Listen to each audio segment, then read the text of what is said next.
So hello and yelling with it. My name is Alia Jeraj. In English, I use she and they pronouns, and I'm going to be the moderator for today's critical conversation. The Critical Conversation series has been conceived as an ITREB USA initiative aimed at engaging the entire Jamaat, but with a focus on 18 to 40-year-olds. The series aims to explore the critical conversations of our time within the context of our faith. Before we begin, I would like to read a land acknowledgement. Land acknowledgements are formal statements that seek to recognize and respect Indigenous peoples as original stewards of their land and the enduring relationship that exists between Indigenous peoples and their traditional territories. We do this to express gratitude and appreciation to those whose territory we reside on, and to honor the Indigenous people who have been living with and caring for their lands from time immemorial. Recognizing them also means acknowledging the historical and ongoing genocide of Indigenous peoples and the ways in which we benefit from and perpetuate violence towards Indigenous peoples. Naming the original and current stewards of the land we live on is a first step towards making reparations. So I reside in Minnesota Makoche, unceded Dakota land, stewarded historically and currently by the Dakota and Anishinaabe peoples, now known as St. Paul, Minnesota. And so I invite you all to just take a moment to name the original and current stewards of the land that you live on. If you know them, feel free to speak or think or write their names. If you don't, we've just dropped a couple different resources that you can use to find out their names. So I'll just give you all a moment to do that.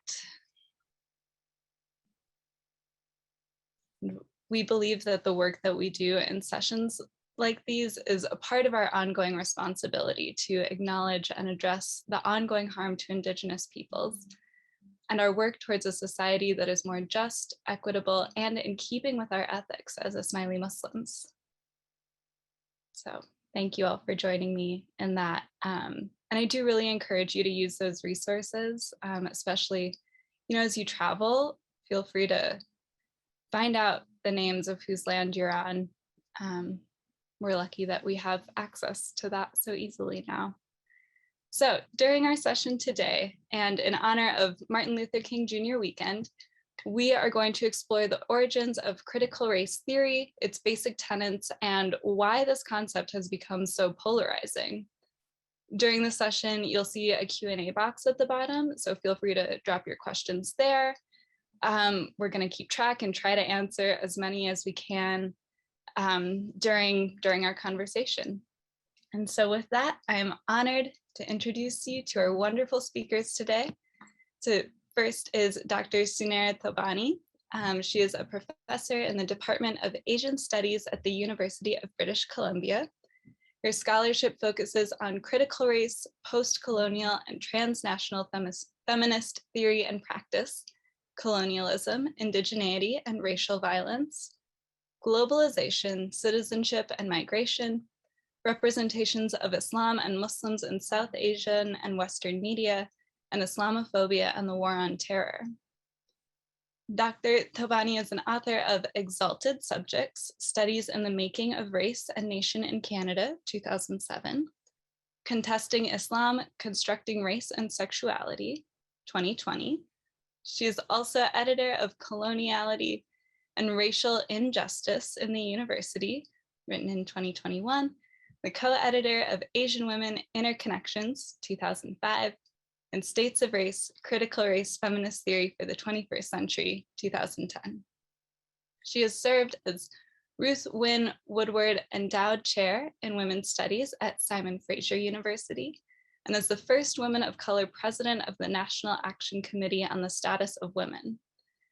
Dr. Thobani is a founding member of the Cross Canada Network, Researchers and Academics of Color for Equity. Thank you for being here today. And with us, we also have Dr. Shelina Kassam. She is a sociologist focusing on critical race and social justice scholarship, and since 2007 has been teaching at the University of Toronto. She's had extensive experience both in Canada and internationally in senior management roles in organizations in the global development, immigrant settlement, and education sectors.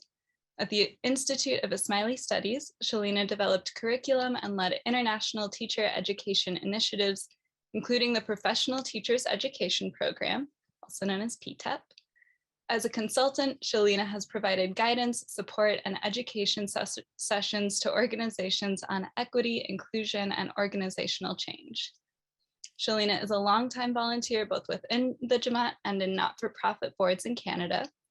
She has been a member of the Equity, Diversity, and Inclusion Advisory Committee for the City of London, the past president of the London Intercommunity Health Centre, and a member of the Planning and Allocations Committee of the United Way of London and Middlesex.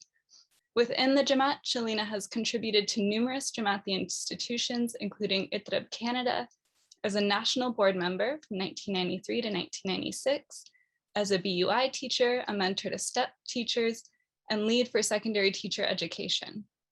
She currently serves as deputy on the Council for Canada's National Diversity and Inclusion Portfolio and sits on the Council for Canada's Social Justice Task Force. So thank you both so much for being here.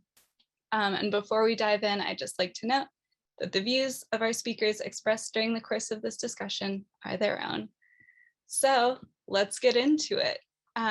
So just to begin, we wanted to start by just addressing what is critical race theory.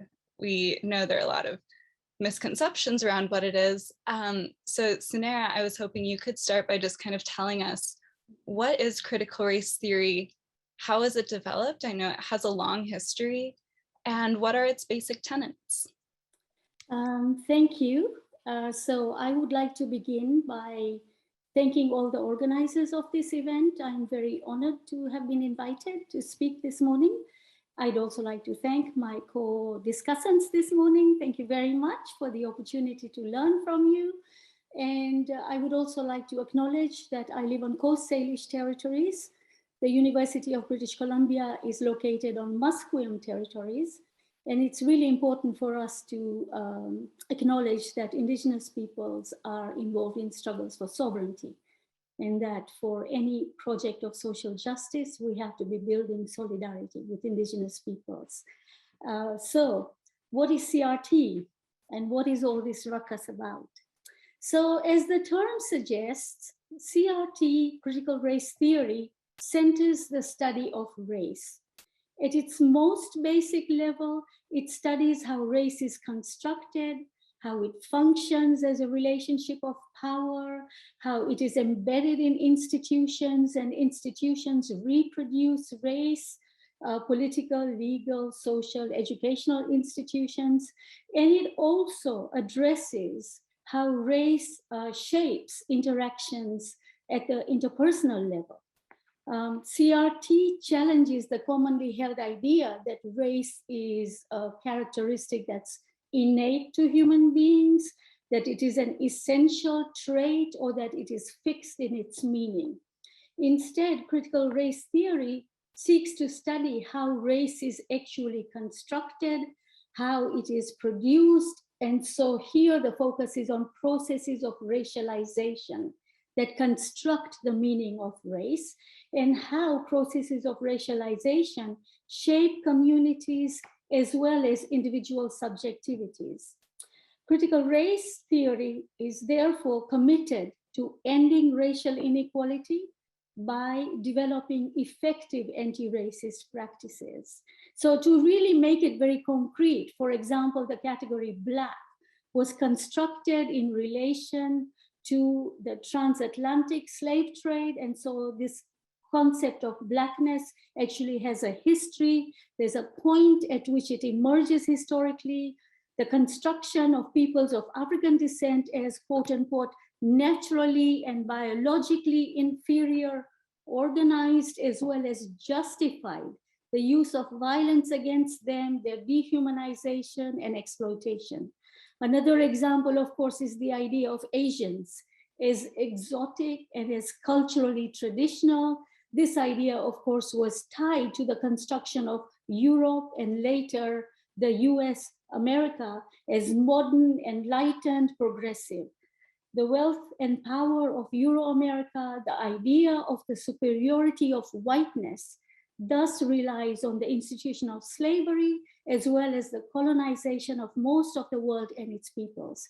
So that gives you a sense of what critical race theory is. How was it developed? So there is a much older tradition of thinking about race and trying to transform processes of racialization. The more radical tradition emerges earlier, and it can be traced to the anti-slavery movements, the abolitionist movements, as well as the anti-colonial struggles against European empires, including in South Asia, including in East Africa. So this much older tradition actually kind of is the foundation on which what we today know as critical race theory has been built. So what most people refer to today as critical race theory was developed in the 1970s and 80s. It emerged within the legal field as both a theoretical and practical approach to end racial inequality and discrimination. The central problem that it addressed in the 1970s that informed critical race theory's development was, why does racial inequality continue to persist after all of the anti-discrimination legislation had been passed, after we had laws that actually banned racial discrimination, after the adoption of multiculturalism, and after the granting of civil and political rights to people of color? So this question then led to a focus on how it is in institutions that we see the reproduction of racial inequality, but in new forms. So for example, the construction of Black people as criminal is tied very much to the mass incarceration of Black peoples in the United States, to the police targeting, profiling, surveillance of this community. And so this is how anti-Black racism continues to be reproduced in a period when supposedly civil rights have been won. So unequal access to education, housing, healthcare, employment, these are all the areas that critical race theory addresses, with, of course, the intention to end racial hierarchy. So I know I'm taking a long time, but just finally, what are the basic tenets of critical race theory? One is that race is socially constructed. There is no biological basis for separating human beings into races. Therefore, the idea of race actually encodes relationships of power, and it organizes society into hierarchies of privilege and advantage on one end, as well as oppression, impoverishment, and discrimination at the other end. So as a racial construct, then race is produced. So this is a major tenet of critical race theory. The second, of course, is that racial inequality remains widespread. We do not live in a post-race society.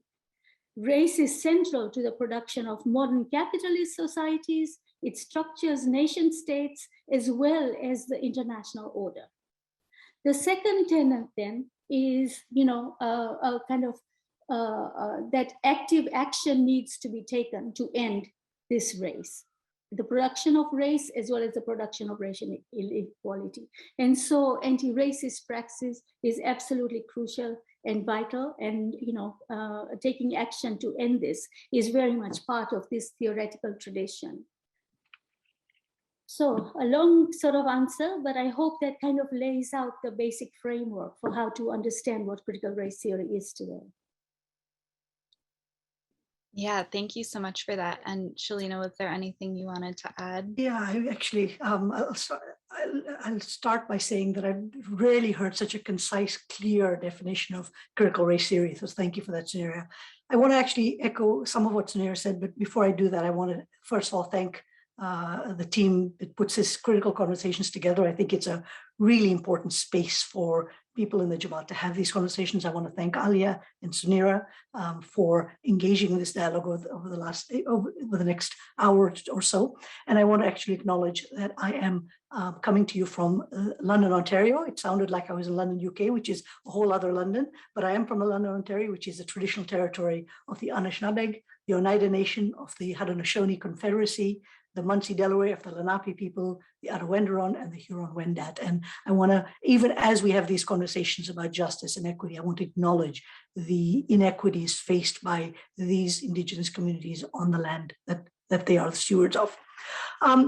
Just a couple of things to add, nothing major, because Sunair has done such a fabulous job. I want to echo what she said around, this idea that we seem to talk about racism in the mainstream dialogue around as though it was in the past and it was somehow aberrant.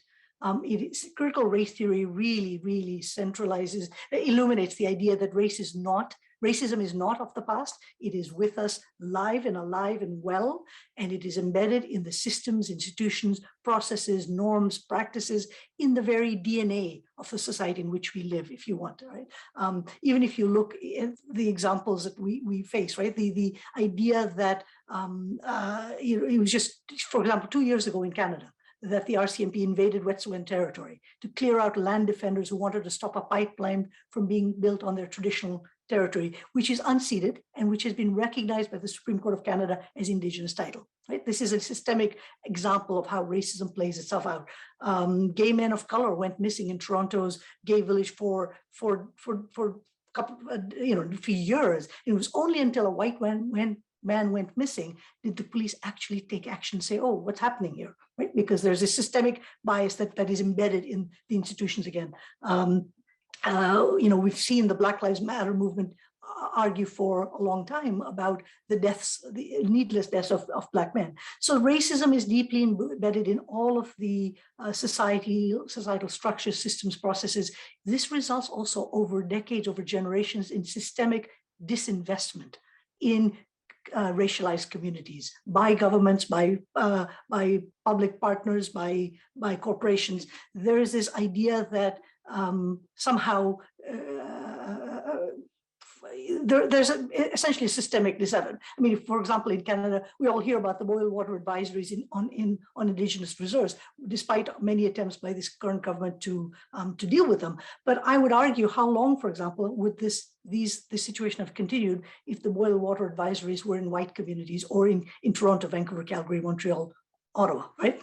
In terms of education, we have a continued significantly lower per student investment in education by the federal government in our country, in Canada, compared to students in public, so-called public education. So critical race theory allows us to consider these issues, helps us consider how race is centrally embedded in our systems and structures and processes, but also how we look at resource allocation, how we look at issues of privilege, power, oppression.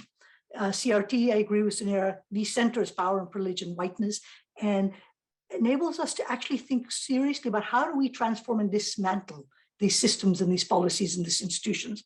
If we want to look at how the system is set up, we have to then take apart these structures that have been embedded and become normalized, right? We talk about multiculturalism, we talk about quote unquote colorblind society, post-racial. I completely agree that we're nowhere anything close to being a post-racial society, but we need to really put a spotlight on how race is deployed in the interests of whiteness, in the interests of power, in the interests of privilege.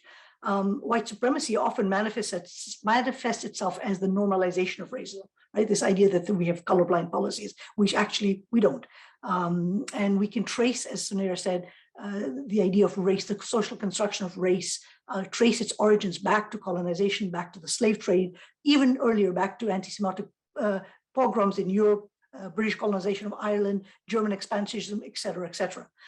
So these ideas are centrally with us, and I think CRT allows us to shine a light on how to begin thinking about, how to think about this, how to engage in anti-racist practices, as Sunera talked about, and how to dismantle these processes that have become so embedded in our societal DNA and in our psyches in some ways, right? Because the debate, and we'll get to that question shortly, I argue that the debate is polarized because embedded in it in our psyches is the idea that we live in a society of equal opportunity, that we live in a society in which race and racism is not an issue right?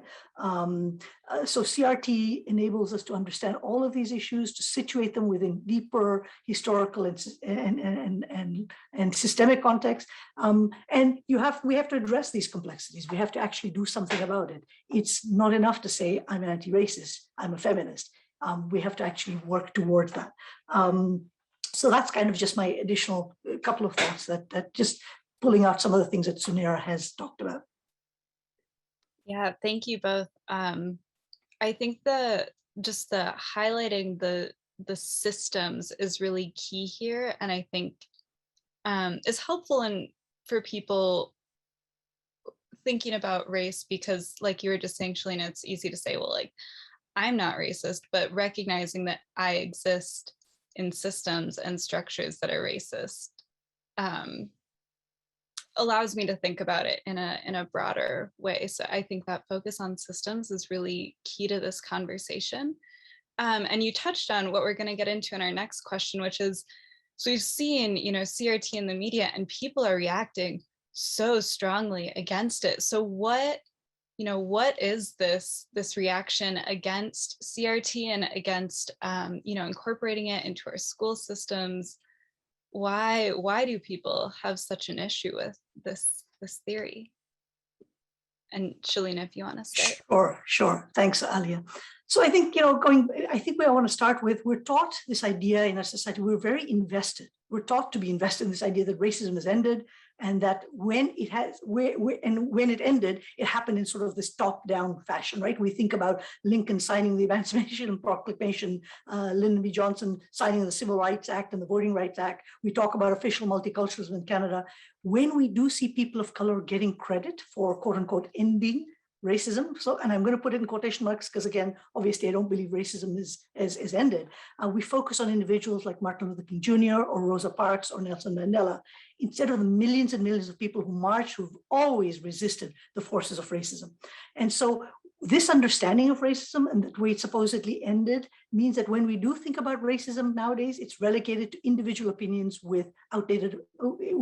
individual people with outdated opinions. So we have these archetypes in our psyches of racist grandparents, or the bad apple on the police force, or the lone wolf white supremacist, and this is not compatible with the reality of society.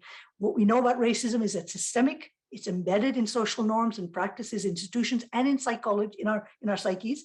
But we're educated, quote unquote, and again, I put that in quotes, to think about society as an equal opportunity space. And unfortunately, it just ain't so, right? So when we think about how we get here, we learn predominantly white history in schools. How much history do we know of the last 250 years of American or Canadian, independence or evolution compared to the 10 or 20,000 years of indigenous presence in North America? We learn about American literature or Canadian literature or English literature, and then so-called world literature or post-colonial literature, where writers from the so-called post-colonial world or the world are lumped together in one category as if they somehow all magically belong together. Black and indigenous people, racialized people, are incarcerated, particularly Black and indigenous people are incarcerated at much, much higher rates than white people and for lesser crimes.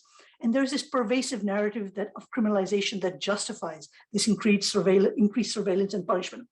So when we acknowledge the reality that racism isn't over, that racism exists and is well and alive in our systems and our institutions and our processes, it puts upon us the responsibility of resisting and dismantling racism, but it also makes people uncomfortable because they then have to come to terms with their own privilege and sometimes their own complicity in the systems that oppress others, right? So instead, CRT is framed as an ideological move to make race the problem, rather than simply an acknowledgement that this is how racism continues to operate.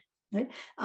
Theo David Goldberg talks about born-again racism, where he talks about taking away, removing the name race or racism, and just, that takes away the argument, our capacity to advocate against racism, he says. And this type of born-again racism also muffles the dissonance that we should all be feeling at comparing the words of our political leaders versus their actions. So, for example, in Canada, Mr. Trudeau is famous for saying that diversity is one of Canada's strengths. However, in his history, he also has multiple Black face incidents in recent history. He wasn't a child, he was a teacher. His policies continue to allow the RCMP to invade unceded lands, as I mentioned earlier. He's taken a decidedly neutral stance on Quebec's Bill 21, which prohibits public servants from wearing religious clothing and is widely acknowledged as Islamophobic. In the US, we celebrate people like Kamala Harris or Barack Obama or even Colin Powell. But when we look at what they've done, we understand that Harris relentlessly prosecuted and imprisoned Black people for minor marijuana offenses, possession offenses. Obama presided over more drone strikes and deportations than George W. Bush. And Colin Powell actually, was part of starting the two most disastrous imperialist wars in the last generation. So pointing these realities challenges that dominant narrative of the racism that we are taught, that it's in the past, that it's aberrant, that it's individual. We actually have to challenge ourselves. We have to confront ourselves. And if you kind of follow this line of thinking, then CRT helps us to actually confront that reality. It brings us face to face with, oh, wait a second, racism isn't over. Racism continues, and we have to actually do a lot of hard work. And part of that is me confronting my privileges, my complicity, right? So CRT in that sense is not about discriminating against white folks. It is about confronting and dismantling the systems of oppression that sets whiteness as a standard and punishes any deviances from that standard. This is not about discriminating against individual people, but rather about challenging the power of whiteness to shape society. So when we call racism systemic, it means that there is no part of society that is untouched by it. It's kind of like an infection that sets into the body. When it becomes systemic, it means that it's not just located in one organ, it's everywhere, and therefore treatment needs to be administered everywhere. CRT is one of the tools that helps us get there. Thank you so much for that. Yeah, I think it's really interesting to think about the, I hesitate to call it a critique, but the idea that folks have of, well, if we teach critical race theory, we're teaching our students to be racist against white people. Sunair, I was just wondering if you have any more to add to this discussion. Yes, I do, actually. I think that, we need to recognize that the resistance and the opposition to critical race theory being taught in schools is actually an organized political campaign. It's being organized by white nationalists who are tied to the Republican Party in the US. And so we know that this is, it hasn't just emerged from nowhere, this attack on critical race theory. It is actually an organized political campaign to restabilize white supremacist politics. So we need to be very clear about that. The ways in which, the anti-racist movements of the last 5-10 years have destabilized the idea of white superiority has been gaining ground, not only in North America, but across Europe, the Black Lives Matter movements, and how effective that movement has been in mobilizing global solidarity, the treatment of immigrants, migrants. We have migrants who are fleeing from war, are drowning in the Mediterranean. All of this has sparked so much outrage against the racist immigration policies in Europe and other places in the world. Anti-Asian racism, which has really exploded during the COVID pandemic, has really brought to light how deeply embedded anti-Asian attitudes continue to remain. And so we should really see this opposition to teaching critical race theory as an opposition to the success that these anti-racist movements have made in the last decade in building global solidarity, in bringing to attention how hugely destructive racism continues to remain in our societies. So most people who oppose critical race theory actually do not even understand what it is. The other factor I think we need to take into account when we look at the opposition to critical race theory is that, the global war on terror was fought on the basis of Western cultural superiority, Western civilizational superiority, right? And a lot of people actually believe that discourse, right? We know that there were a number of reasons why Afghanistan was invaded, Iraq was invaded, occupied, has to do with the politics of oil, global imperialism. Yet this idea that the West was civilizationally, culturally superior was the ideological plank for fighting the war. And of course, the wars on terrors have gone disastrously bad for the US, for Canada, for the UK, all of those states that were involved in fighting these wars. And so we have had a backlash against these defeats. And part of that backlash, of course, is a Trump phenomenon. Part of the backlash that carries on is this resistance to any kind of anti-racist practice, any kind of redress for racial violence and racial dehumanization.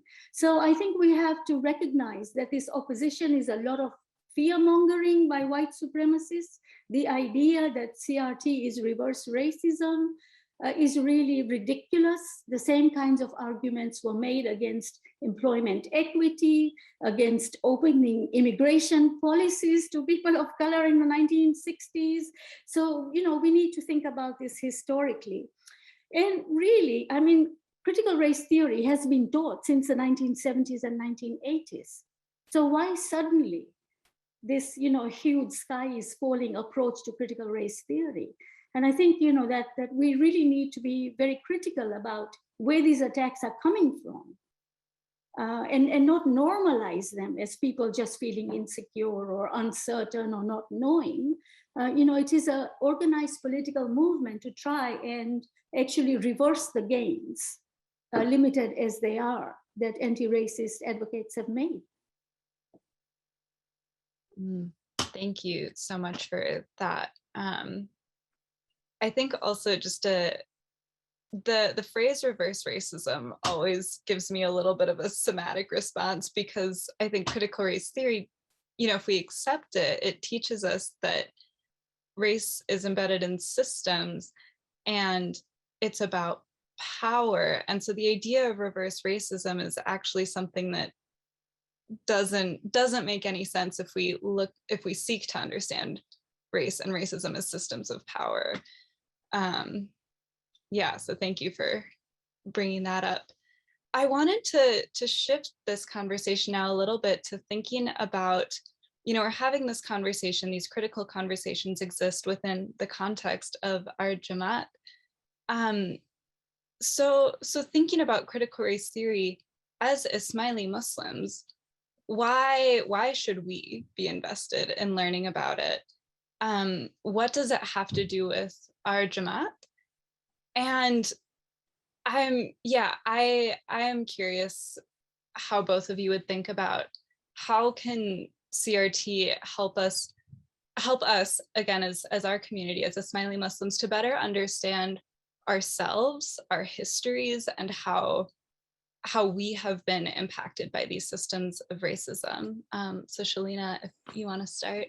Thanks, Alia. Yeah, for me, CRT is centrally about shifting towards greater justice, to redressing the imbalances, as Sunair talked about, to redressing the injustice of the past. Justice is central to Muslim life. There are numerous Quranic verses, and I'm not going to recite them verses, and I'm not going to recite them in all their verses. But there is a call to justice for Muslims. We are situated as Khalifa, the deputy, the stewards of God on this earth, and therefore our work always has to strengthen systems of justice for all individuals, improve the quality of life of all people. In the Ismaili constitution, we're asked to make a valid and meaningful contribution to the improvement of quality of life of the Ummah and the societies in which we live. How much more clear is there, in terms of that? The Imam has made clear that you cannot have pluralism without equity, right? He said you must have equity. In speaking about pluralism, you must have equity. If you don't have equity, you don't have functioning pluralist societies. Right. So for me, and that's one sort of area that it's justice, the pursuit of justice is central to our lives as Muslims. For me, the second thing is there's no arbitrary division between what happens in the Jamaat and what happens in the world, right? We need to then cultivate a deeper understanding of these principles of equity and justice that are relevant to across the board. CRT, I would argue, is part of that deeper and more nuanced understanding. We need to sort of nurture this culture of equity and accountability, and equip Ismailis and Ismaili Muslims and all folks to actually engage in these conversations as citizens of the world, right? If you think about our own history, traditionally the communities in which Ismailis have lived have all experienced colonization and experiences with white supremacy. So we need to understand that historical trajectory in the backgrounds of our Jamaat. In South Asia, there was British colonization. Some of the Jamaat moved to East Africa or Eastern Africa and lived in extremely racist colonial environments. Afghanistan has been invaded repeatedly by white countries, including Russia, and most recently the United States with Canada's involvement. Iran has seen repeated interventions by Western countries, including the orchestration of a coup in the 1950s and extremely violent sanctions leading to starvation and medicine shortages. Syria and other Arab countries experienced bombing campaigns, invasions, sanctions, all justified by very racist and Islamophobic rhetoric. So these experiences may be different in specifics, but what they have in common is that they all involve experiences with racism and white supremacy. In addition to that, as Muslims, we are marginalized partly because of our faith, but we're also racialized as quote unquote uncivilized. We're excluded on multiple bases. There are layers to that exclusion. We are often racialized in North America as Muslims. We're coded in particular ways, using Orientalist tropes. We are situated in positions of exclusion and marginalization. And what does this mean for communities within, so our sense of marginalization, we're relatively recent immigrants to the North Americas, in the decades previous, but we often want to try to fit in. And whilst it may be understandable from an immigrant point of view, we sometimes aspire to whiteness because we want to fit in. Sometimes we position ourselves as quote unquote so-called moderates, a term that I use, a term that I call is the acceptable Muslim, right? So, and when we aspire to whiteness or choose as individuals or institutions not to discuss social justice or race or racism, we sometimes, perhaps inadvertently, but we sometimes excuse racism and racist practices. So I think it's really, really important for us as a community, as individuals and as a community, to engage with these conversations and to educate folks around what CRT really is. I think I agree with Sunera that it is an organized political campaign. I also agree that most people who are critiquing it, so-called critiquing it, actually don't always know what it is. And I think it's really important that we as Ismaili Muslims know. So I think CRT gives us really important tools to understand ourselves and our society. So it enables us to see race as a social construct, first of all. There's nothing inherently superior or inferior or insignificant about particular race, skin tone, except how it's been deployed in the interests of power, privilege, and whiteness. It allows us, secondly, to apply a historical lens, right? Helps us to see society not just in the immediate, but to situate the contemporary situation within a larger historical narrative. We understand then how some people with particular skin tones have come to be systematically disadvantaged while others have been systematically privileged. Thirdly, it enables us in some ways to apply an intersectional lens so that we can nuance and complicate our discussions around race and about other forms of oppression. Fourthly, it allows us to take a systemic approach, not an individual approach. It's too easy, particularly in our conversations around colorblind, post-racial, multicultural worlds. It's too easy to list race and racism as individually constructed or individually perpetuated. It allows us, CRT helps us to understand that these issues are not just about individual prejudice and attitudes. This isn't about an individual who either experiences or perpetuates racism, although the perpetuation may be individually expressed, but this is about how systems operate.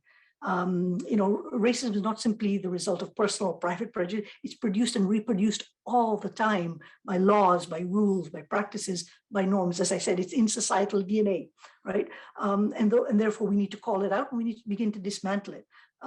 So, if you think about, for example, the murder of George Floyd, whilst this is an individual case, it's also illustrative of the systemic criminalization and punishment of Black men that has happened in the United States and Canada for centuries. Many of us may agree that George Floyd should not have been killed, but how many of us actually look further into the systems that underpin that murder?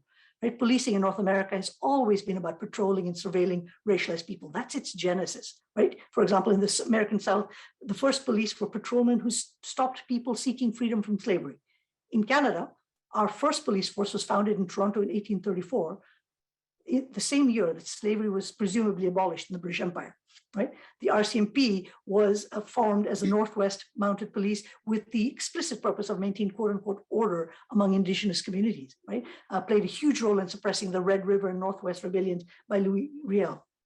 In Canada, one of the biggest scandals has been the decades-long epidemic of missing and murdered Indigenous women. The fact that over 30-year period, at least 1,200, if not more, women and girls were either missing or found murdered. That's already a sign of a problem. But I want to kind of focus on the official response and public conversation about this. There was police and media dismissal of the issue. Often these women were positioned as quote unquote transients or sex trade workers or drug addicts, as if this would somehow justify their murder or lack of police investigation, even as their families emphasized that they wouldn't just go missing without a trace. The Pamela George case, where a young Indigenous woman was raped and murdered, the judge actually instructed the jury, don't forget what she did for a living. Right, she was a sex worker. Our former Prime Minister Stephen Harper, when confronted by this epidemic, said, well, these are individual cases. We need to deal with them as crimes. Let's not commit sociology. Right, a complete explicit disavowal. So I think CRT helps us as members of the Jamaat to understand society in deeper, more meaningful ways. It also helps us to understand our own Jamaat and our own Jamaati dynamics differently. Right, without understanding the historical trajectory of race, the systemic, how it's embedded in systems, it's very easy for us to internalize racism, right? That's when we start to believe in some form of race hierarchy and in the centrality of whiteness. It means we push away our history and self-worth so that we might better serve this racist system. And we sort of hope to do so sometimes by getting this occasional scrap of privilege, as many South Asians may have done in colonial Africa. So when we internalize these dynamics, we can even replicate these patterns of discrimination within the Jamaat as well as outside. So I think it's really, really critical that we engage with these issues and we work, and we have not just young people, but young people in particular, younger people in particular, engage with critical race theory and learn about it. Thank you so much for that. And I think I just want to really emphasize the idea that CRT is about justice, and that is a central pillar to Islam and what it means to be practicing Muslims. Sunair, I know you have some things to say, and I want to also ask the next question because I see we're getting close to time. So I want to bring that discussion into then this idea of bringing CRT into schools. We've seen pushes to do this in a formalized way. As you said, we've been teaching CRT since the 70s. This isn't new, but we're seeing it in sort of this more explicit and formal and discussed way of bringing CRT into our K through 12 education and into our REC curriculums. So I would love to hear from you about why it's important. I know we've been hearing about why it's important to talk about this, but why is it important to bring this into our education systems? And also the question of how can incorporating CRT into education help us better prepare our youth to contribute and to just be humans in this world? Okay, so I'll try and kind of answer both questions. Why should we care as Ismaili Muslims about CRT? Because we are all racialized. We are all racialized. Within a racist society, there is no community that is not racialized. So understanding the ways in which we are racialized actually helps us understand our standing in this society. The other reason why Ismaili Muslims should really care about race is because our communities are racially diverse. They are racially heterogeneous. So, it also shapes the community itself, and it shapes the relations of power within the community itself.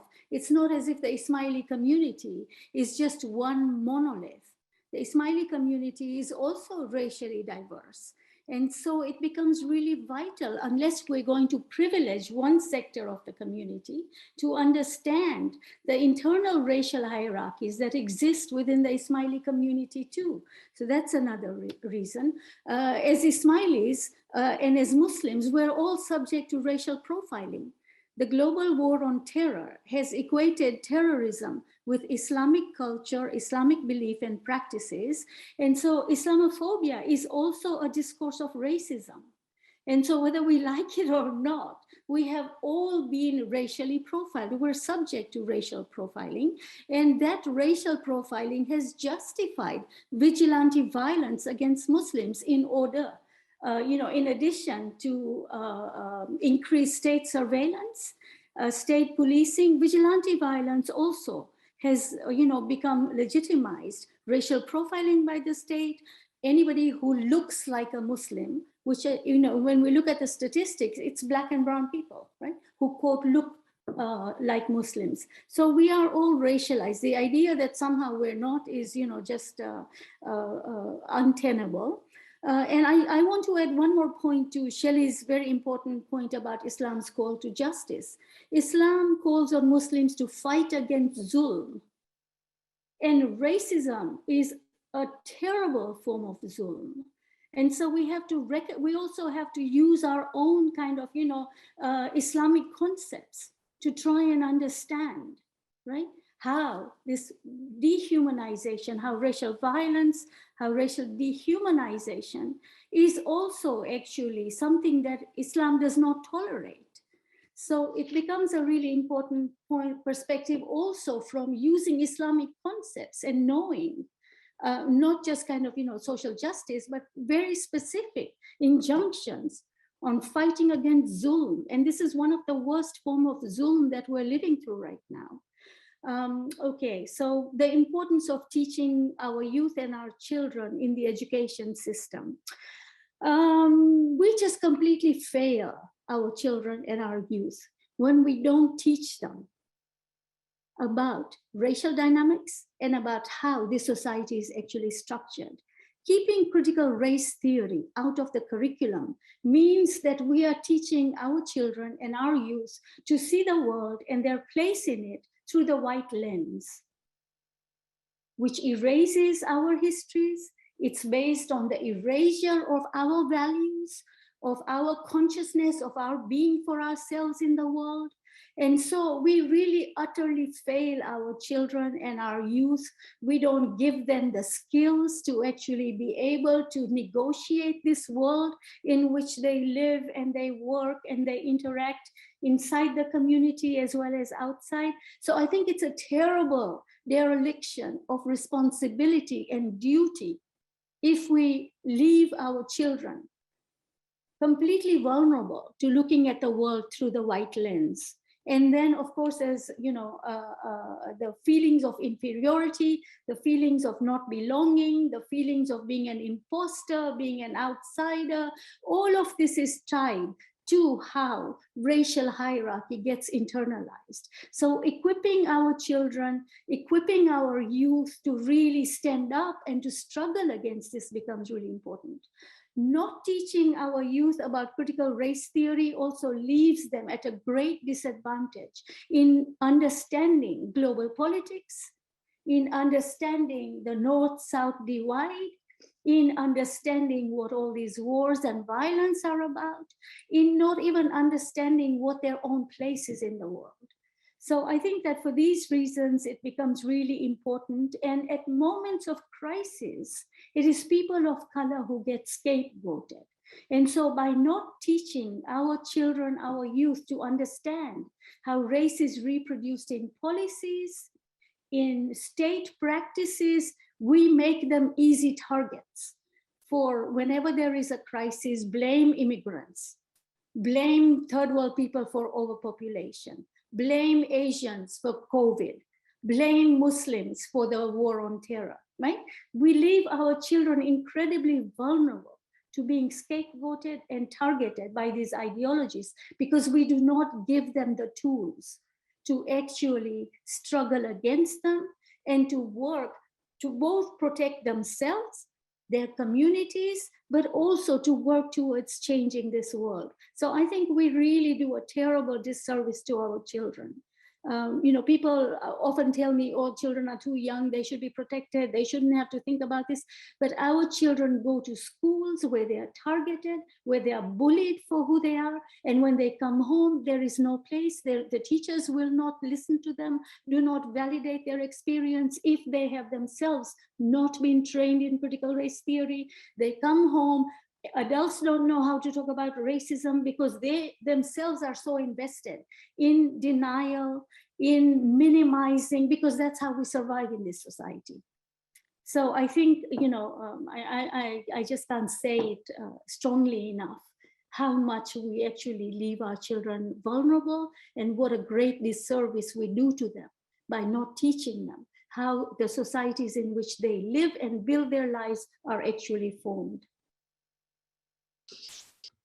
Thank you so much for that. I found myself thinking about, so I started studying especially critical mixed race theory my senior year of college. So it wasn't until I was, 21.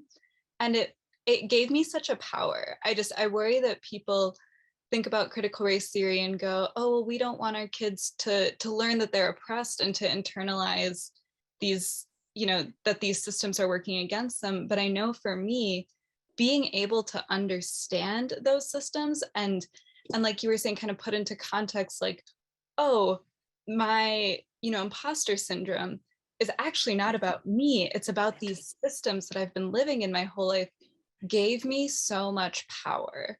So I just want to anecdotally super emphasize everything you just said, that, I have experienced that as a young person.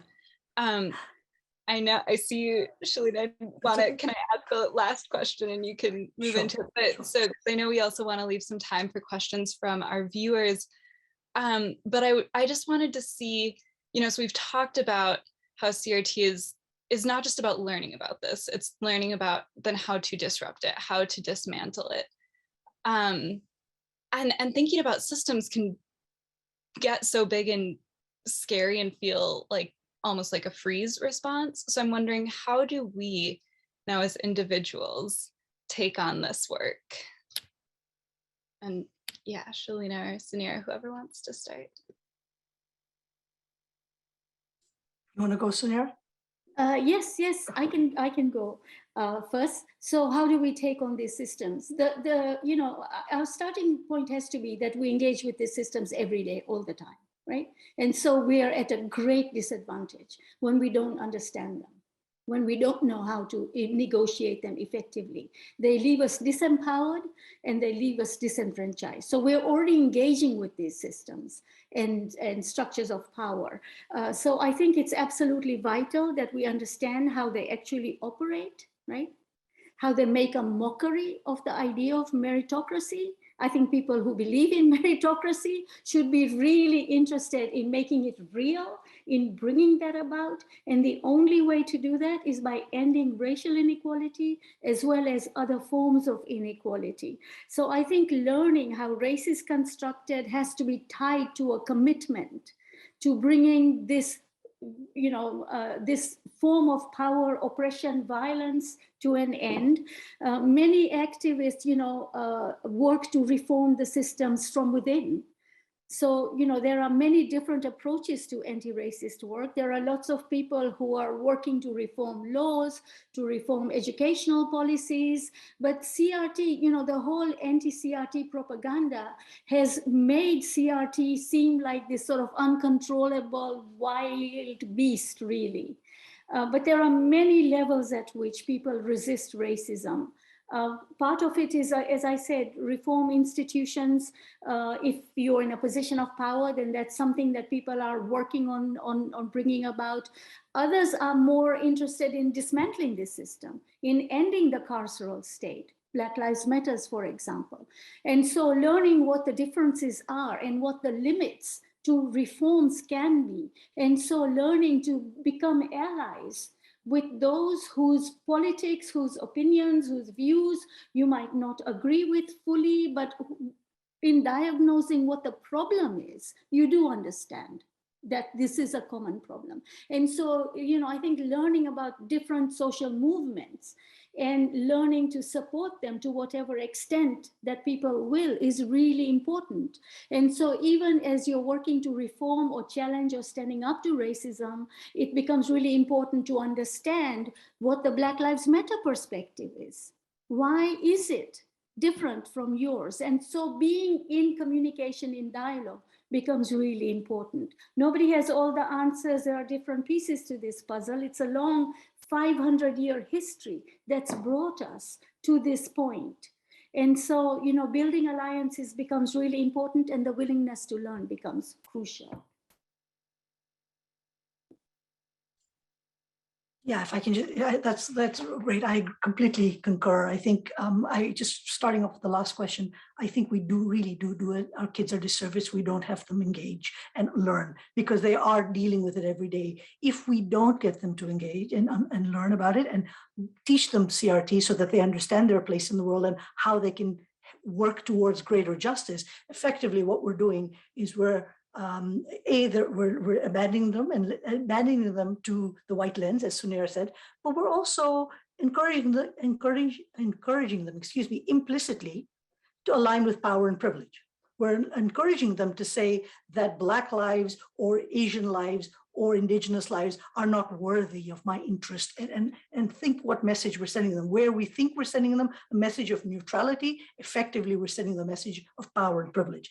I think I completely again concur with Sunair, you know, listening to allies, listening to movements, understanding those movements, understanding the perspectives, learning from them and working together with them. I think it's important to actually remember that racism is not something to be left to the Supreme Court or the highest levels of government.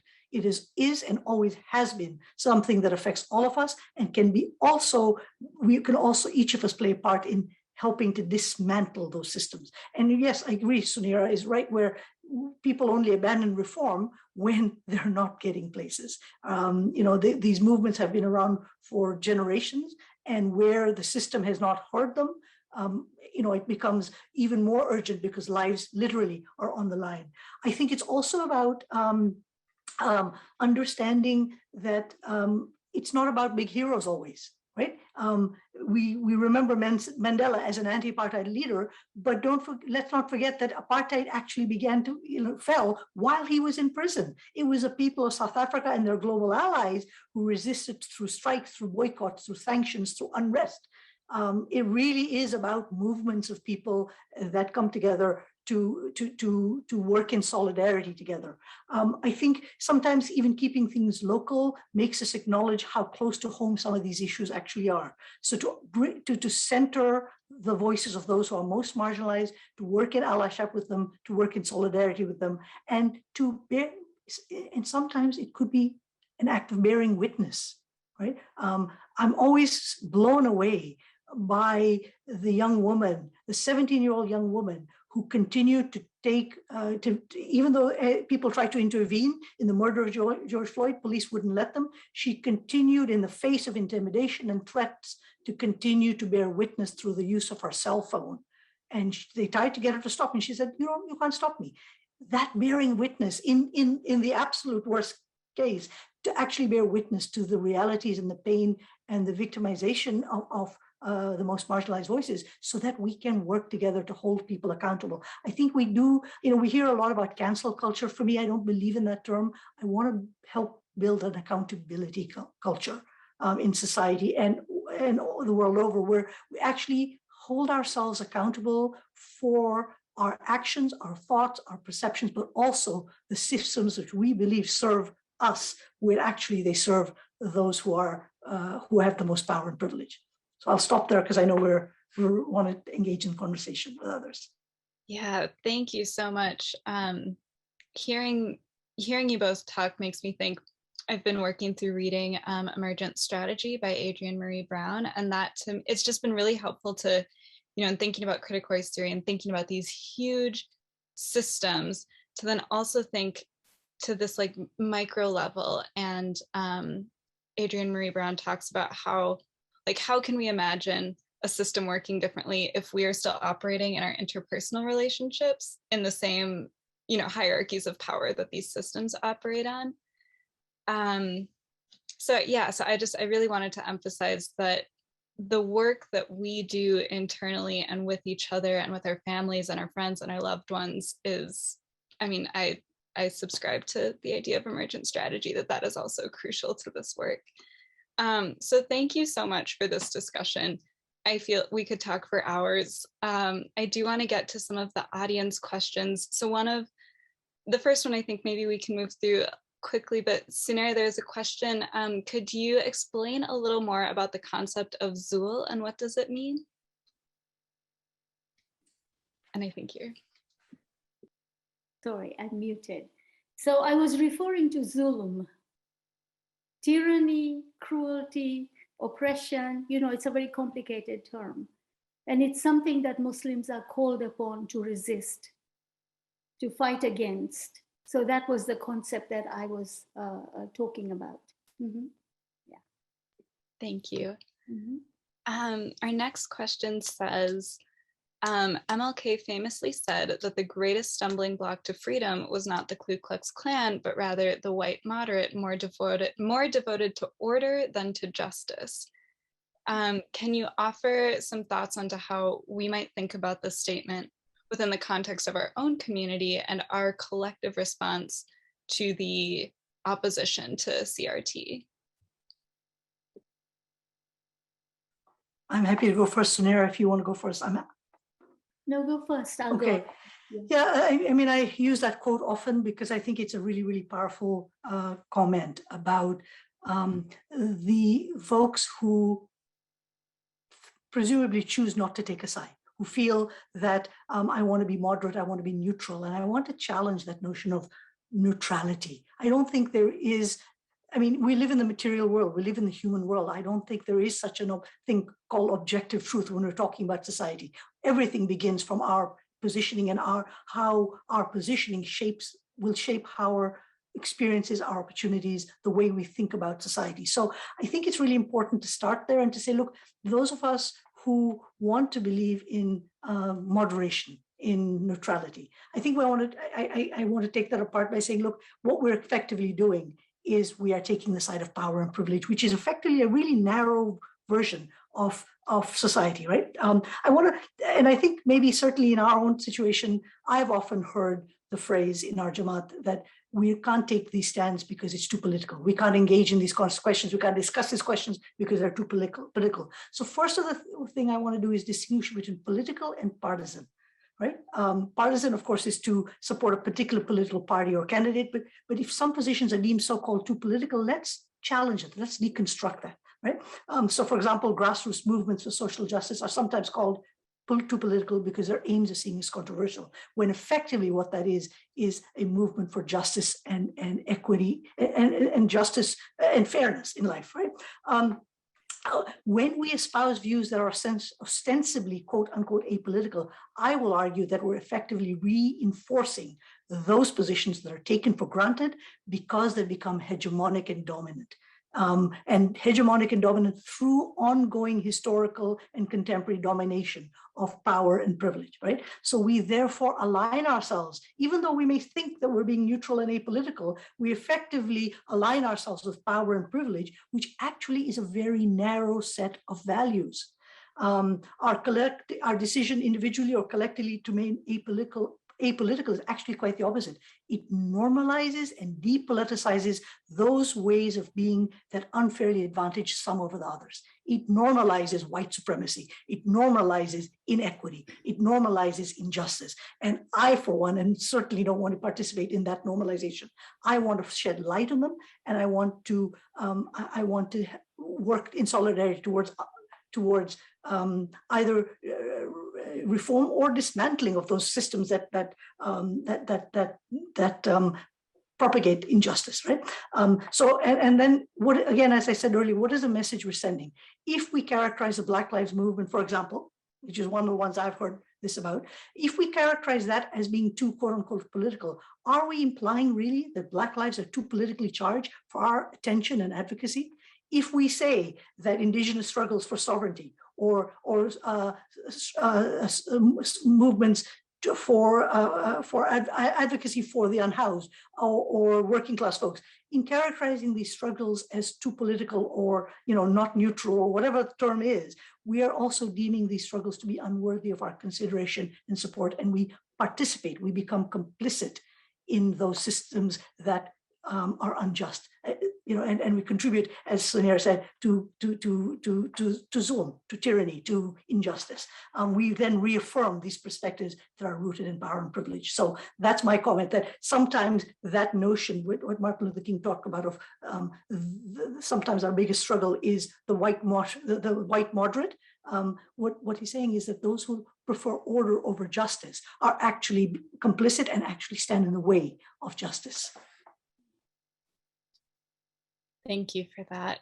The next question says, CRT suggests that racism can exist without racists. Our social institutions, however, are inherently comprised of and governed by people. So how do you differentiate between calling the systems racist versus the people that build, manage, govern, and I would add maintain them?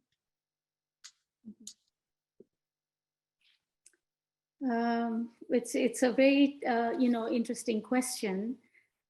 Yes, of course, people are racist. There's no question about it. And we have seen a kind of resurgence of people who are proud of being racist.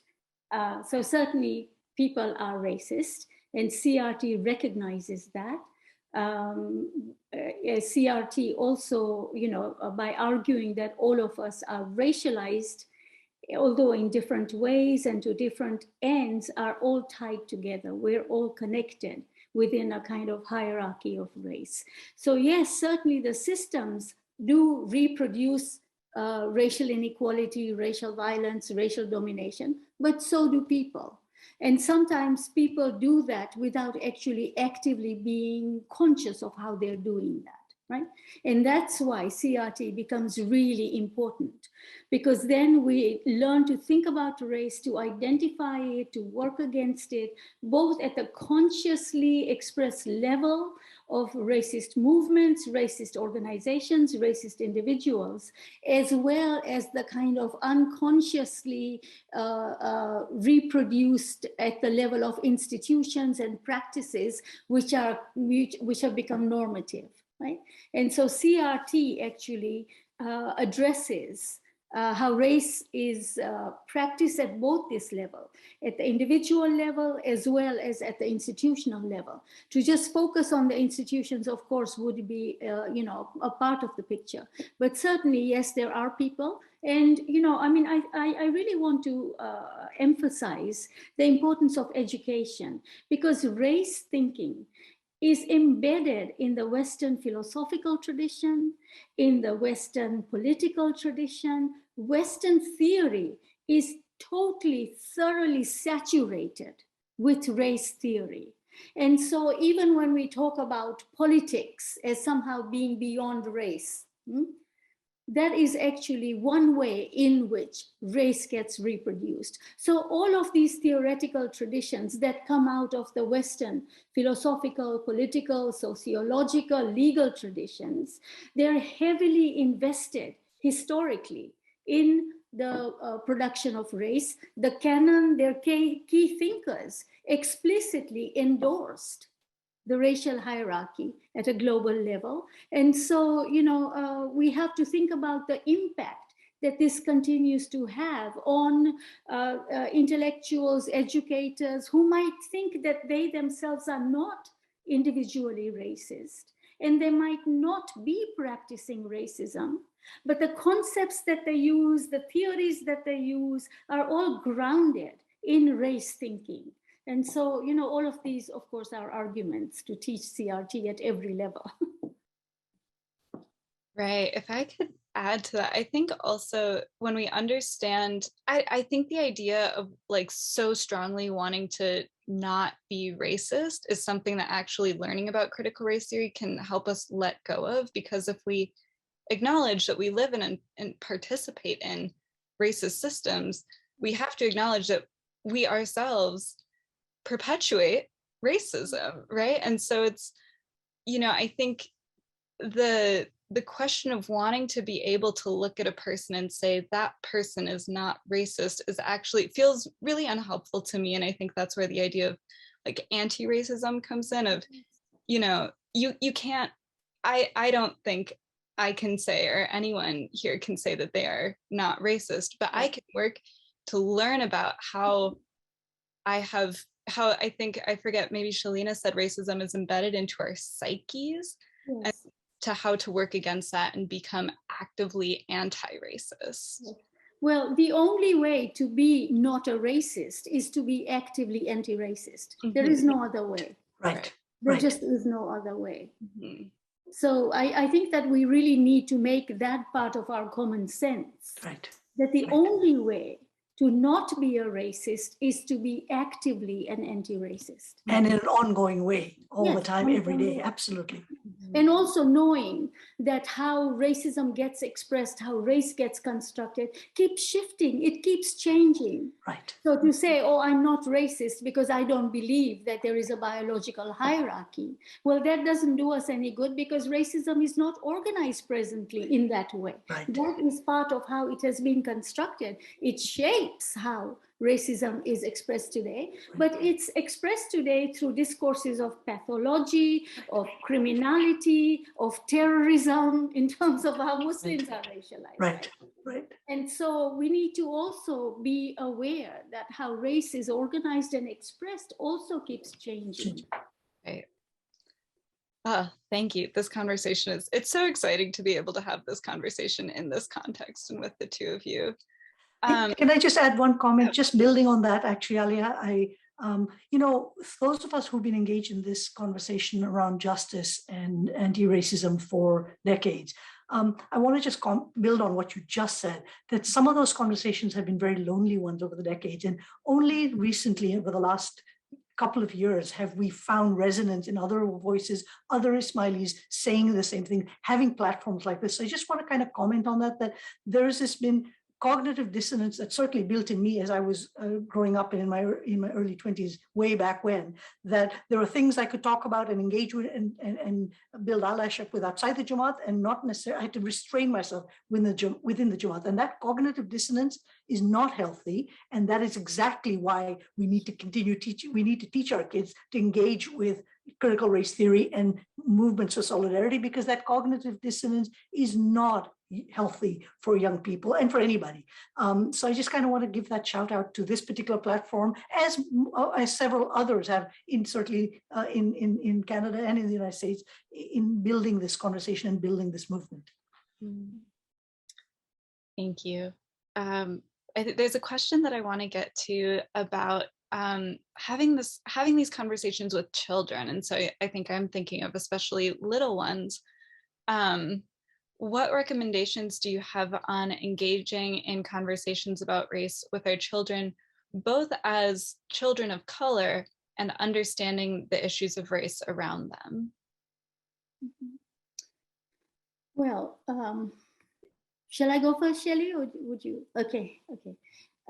So I think that it's really important to teach children, the reality that there is a heterogeneity of people, that children look different and that they come from different communities, but also teach them the ethics of how basically we all share the same essence, that everybody should be respected. You know, all of these kind of ethical principles that we teach our children, not to distinguish, not to bully, not to harass, not to harm, not to put up with it themselves, but not to enact it.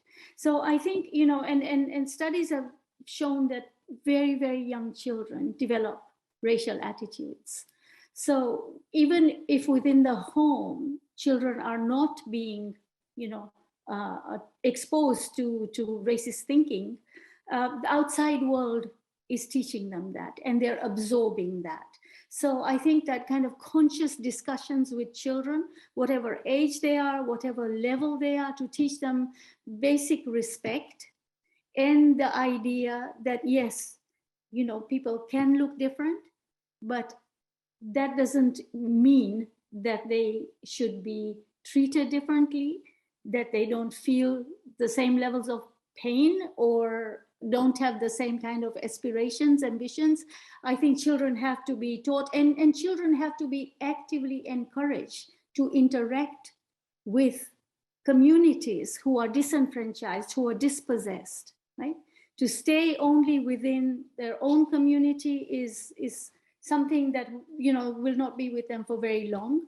Children from the very youngest age need to be introduced and spend time with children from other communities, particularly disenfranchised, marginalized communities. Yeah, I concur, and I would just add that the first thing is don't hide from race. Let's not believe this fiction that we live in a world in which race is not centrally implicated in everything we do, in the way we. So don't hide from it.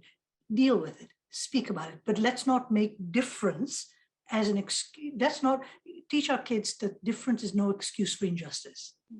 Right? That generation is no excuse for injustice. That differences in race or class or genders or all of those differences that are the multiplicity of God's creation on earth, none of those are excuses for injustice. That in fact, we have this great tapestry of human life. And I completely want to support Sunair's comment that they need to be encouraged to engage with people and movements of those that are most marginalized. I think only through that, to understanding that folks have different experiences in the world, that we work with, and that we need to understand them and listen to those voices and work in allyship and solidarity with them. I think the other thing that we need to get them to think about is deconstruct the notion of objectivity, to understand that human experience and positionality will fundamentally shape the ways in which we interact with the world, and that there are those different perspectives and different positionalities that they need to be aware of and account for. Because it's very easy to say, oh, I didn't experience the world this way. I didn't experience any sort of discrimination, so they can't be existent. Well, no, it doesn't that way. You come from different points of view, different perspectives. And I remember teaching my boys very early on.